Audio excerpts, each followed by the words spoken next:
Hello everyone. Today we'll talk about how to fix or how to solve your Twitter app.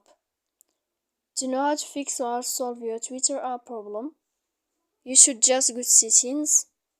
Here in this page we click apps, default apps, app settings. Then in this list you will enter to the window of Twitter. Then this page of app info we click on force stop and we click OK. Here we'll enter to the window of storage. After that we click clear cache. Then you can go to Play Store.